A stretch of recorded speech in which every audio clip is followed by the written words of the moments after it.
Assalamu alaikum. I'm Fatima, and I guess I'm going to tell my story of how I guess Islam found me. I didn't really find it, it found me. I was about 12 when I denounced Christianity. I didn't understand it. Like, nothing ever really made sense to me. To me, it was just, nothing made sense. The stories didn't add up. I started looking from 12 years old on, and my first encounter was Hinduism.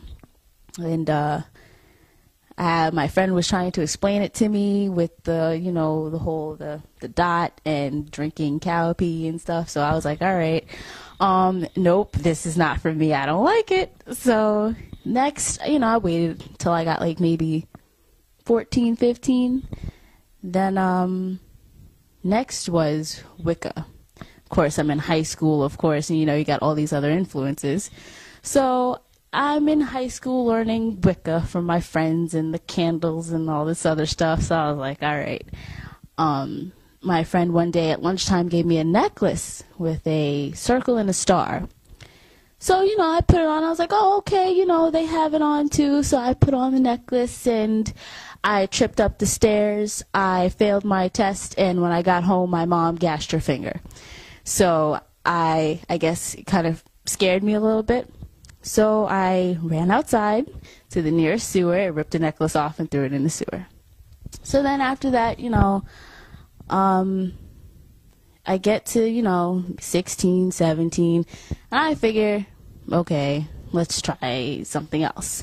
So I went back to Christianity, but like a different part, not Baptist, but I went to Catholic Christian and didn't understand that either.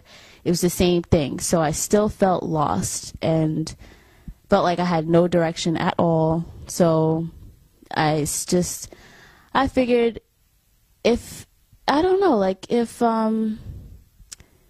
was going to find a religion or find a belief, it'll come to me. So I don't know, I just stopped looking for it altogether because I was like, okay, maybe there isn't anything out there, and just live life. And I don't think you can exactly know what living life is without faith. So I don't know, I still felt lost, just hanging out with friends and parties and cars and just hanging out. And hanging out really gets you nowhere, gets you in trouble. The hangout phase, then there comes, I don't know, I met a brother that I was working with at a financial firm. So, I don't know, like, he said one day, oh, let's go to lunch. So I said, all right, we can go to lunch.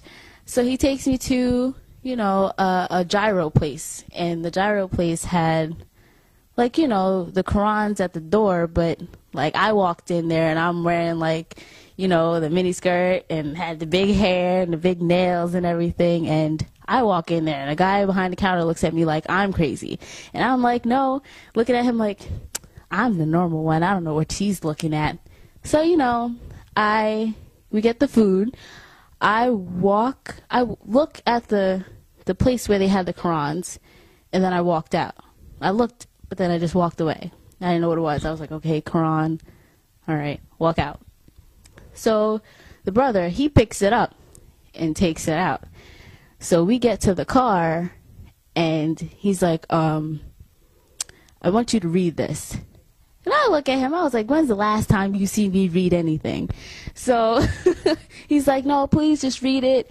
Give me your opinion on it, and, whatever you think about it. So I was like, all right. So I read it. I reread it. I read that Quran about 5 times. I still, to this day, have that same Quran wrapped in plastic on the top of my TV, because that's the highest spot in my room. And, when I had questions for him, he never answered my questions, and I never understood why. So what I did was I went on, I believe it's Islam.com.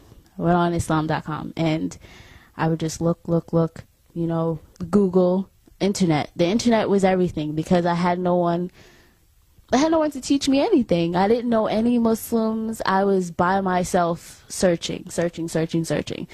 And I never I don't know, it just interested me so much. So I kept looking. Then I asked the brother one day, what does people of the book mean? And I'm reading it. He's like, what do you mean people of the book? I'm like, people of the book.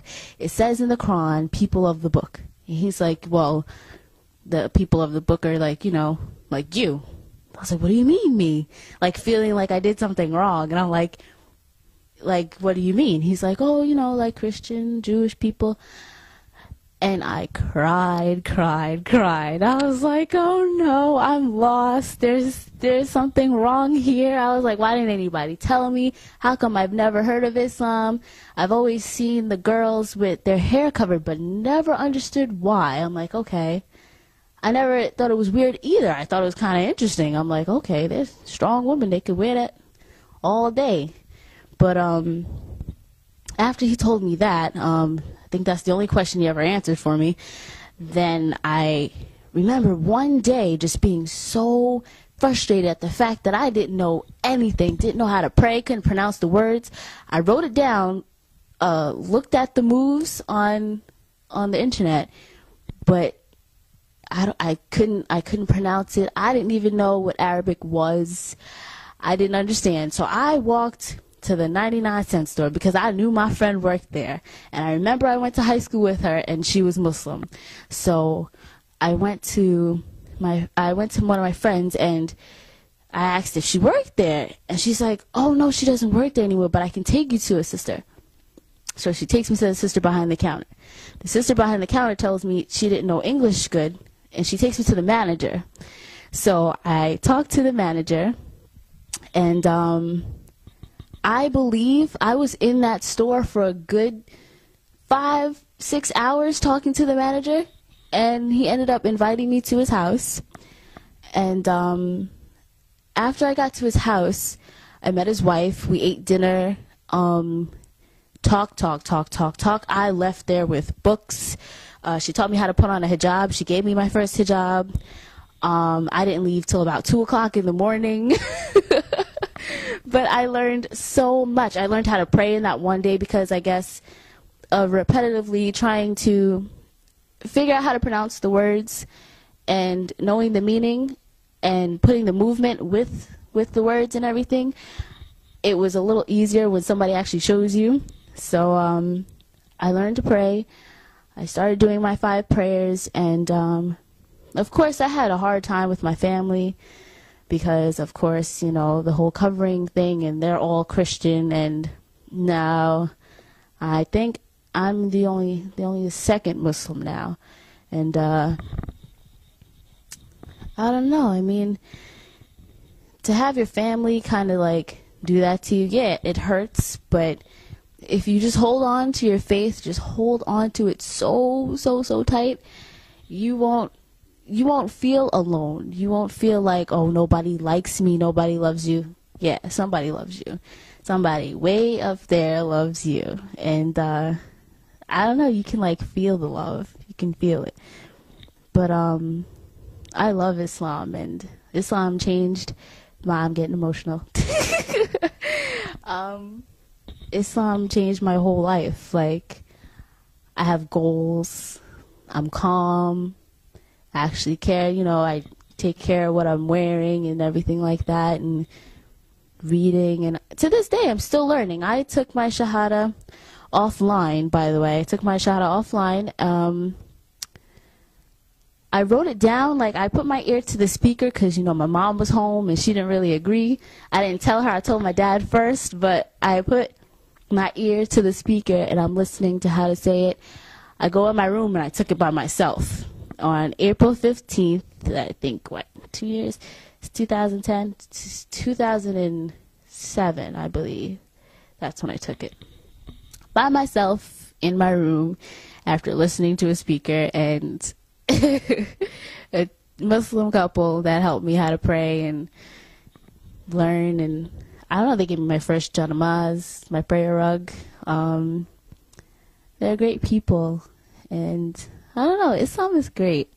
So I don't know. I'm hoping somebody gets something out of my little tape. So thanks for watching. Assalamu alaikum.